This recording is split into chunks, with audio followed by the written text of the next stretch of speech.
What is a rhetorical analysis? A rhetorical analysis makes an argument about someone else's argument. Instead of addressing the issue that the author addresses, it addresses the author's use of rhetorical appeals. For example, someone writing a rhetorical analysis of Martin Luther King's letter from Birmingham jail would not address their own beliefs on civil disobedience and nonviolent protest. Instead, they would talk about how King makes, or does not make, a persuasive case for those beliefs. The most common rhetorical appeals are ethos, pathos, and logos. Each of these appeals assesses how a writer appeals to the reader's ethics, emotion, or logic, respectively. Let's start with logos.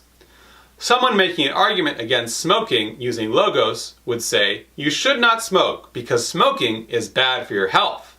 This appeals to the audience's reasoning. Someone making an argument against smoking using pathos would say, "You should not smoke because smoking is disgusting."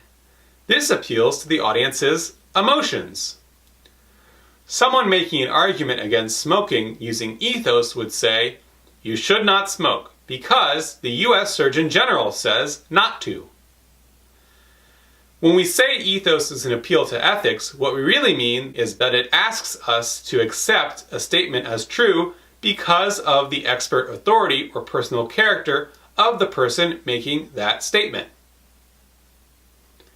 A rhetorical analysis should also address other aspects of the text in question.